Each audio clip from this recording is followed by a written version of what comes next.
છોટાઉદેપુર જિલ્લામાં દિવસે ને દિવસે શિક્ષણનું સ્તર કથળતું જઈ રહ્યું છે। કેટલીક જગ્યામાં ભણતા બાળકો તો પોતાના પાઠ્યપુસ્તકને વાંચી શકતા નથી, પોતાના નામને પણ લખી શકતા નથી। આવી જ શાળાની મુલાકાત ભાજપ તાલુકાના પંચાયતના કારોબારી અધ્યક્ષ પિન્ટુ રાઠવાએ લીધી હતી। કવાંટ તાલુકામાં આવેલા નવલજા ગામની મુલાકાત માટે પિન્ટુ રાઠવા શાળાએ પહોંચ્યા હતા। શાળાના દરવાજો ખુલ્લો હતો, પણ શાળાના વર્ગખંડ પર તાળા લટકી રહ્યા હતા। 2 માળની શાળાના તમામ વર્ગખંડ બંધ હતા। પિન્ટુ રાઠવા 2 માળ ઉપર પહોંચ્યા તો એક વર્ગમાં પહોંચતા ચોંકી જવાય તેવા દ્રશ્યો સામે આવ્યા હતા। આ એક વર્ગમાં 1 થી 8 ધોરણના 140 જેટલા બાળકો ઘેટા બકરાની માફક બેસાડવામાં આવ્યા હતા, જ્યાં શ્વાસ પણ લેવું મુશ્કેલ લાગી રહ્યું હતું। એક શિક્ષક અને એક શિક્ષિકા બારી પાસે બેસેલા જોવા મળ્યા હતા। પિન્ટુ રાઠવાએ આ બાબતે પૂછતા જણાવ્યું કે બાળકોની હાજરી પૂરવા માટે અહીં લાવવામાં આવ્યા છે।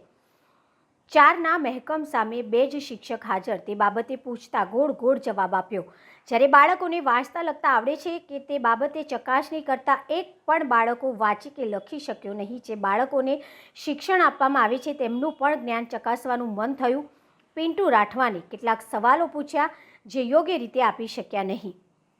સરકાર દ્વારા કહેવામાં આવે છે કે ગુજરાતના છેવાડાના વિસ્તાર સુધી બાળકોને શિક્ષણ મળી રહે તેવી વ્યવસ્થા કરવામાં આવી રહી છે, જે વાતને નકારી પણ ન શકાય, કારણ કે જે સ્કૂલ પર પિન્ટુ રાઠવા પહોંચ્યા ત્યાં લાખોના ખર્ચે અદ્યતન મોડલ શાળા બનાવવામાં આવી છે।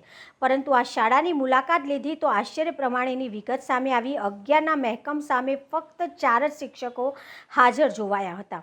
આ શાળામાં 8મા ધોરણ સુધી બાળક કેમ પહોંચ્યો તે સવાલ ઉઠ્યો હતો। બાળક પોતાનું નામ નથી લખી શકતો અને એમાં 67 લખવાનું જણાવ્યું તો 66 લખ્યું। પોતાના જિલ્લા છોટાઉદેપુરનું નામ લખી ના શક્યા। 8મા ધોરણના વિદ્યાર્થી પોતાનું પાઠ્યપુસ્તક વાંચી ન શક્યો, એટલે સુધી કે પોતાનું નામ પણ લખી શકતો ન હતો।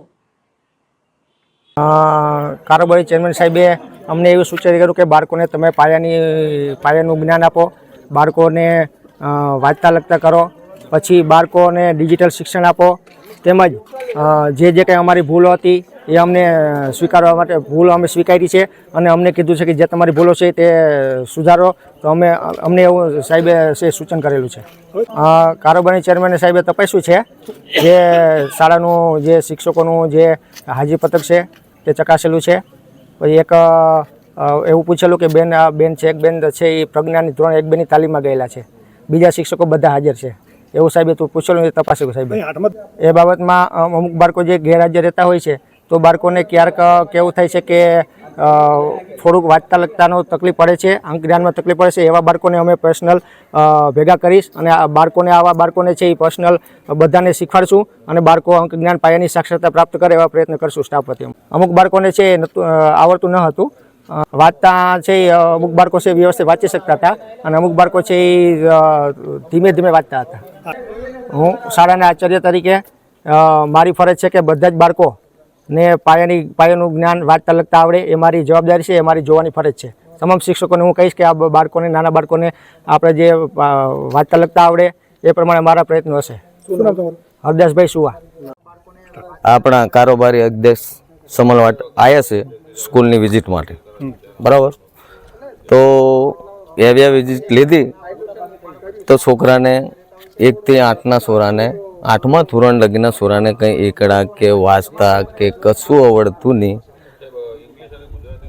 એટલે અમે અમારી નજરે જોયું તો આટલી બધો અન્યાય અમારે શિક્ષકો કરતા હોય તો અમારે આ વખતે ગમે તે કરીએ। અમે અધિકારી આવેલો અમારે શિક્ષણ મંત્રી, તે દિવસે અમારે થોડીક તપાસ કરેલી એટલે આ બધી ખબર પડેલી, એટલે અમે વાલી મીટિંગ કાયદેસર તાત્કાલિક રાખવામાં આવેલી આ બધી ભૂલોના લીધે।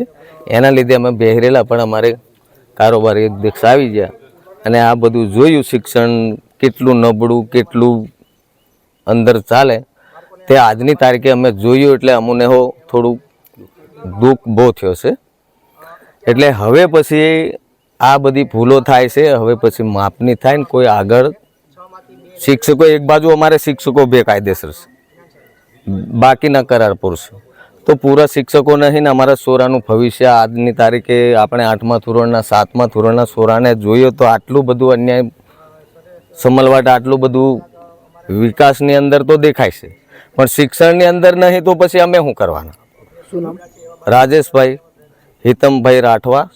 પ્રાથમિક શાળાની અંદર જ્યારે અમે આજે આવ્યા અને જોયું ત્યારે નવલજા પ્રાથમિક શાળાની જે છે એ બહુ મોટી બનેલી છે. જ્યારે રૂમો જોઈએ તો બહુ સરસ છે, પણ જ્યારે ઉપર આવ્યા ત્યારે એક જ રૂમમાં 1 થી 8 ધોરણના બાળકોને બેસાડ્યા હતા. સફોકેશન થતું હતું. છોકરાને નાની મોટી બીમારી હોય તો ગભરામણ થવાની શક્યતા છે અને કંઈ પણ થવાની પૂરેપૂરી શક્યતા છે. અને જ્યારે બાળકોને પૂછ્યું, અમે એકડા પૂછ્યા, એકડા નથી આવડતા. જ્યારે બારાક્ષરી પૂછી, એ નથી આવડતું. ઇંગ્લિશમાં નામ નથી આવડતું.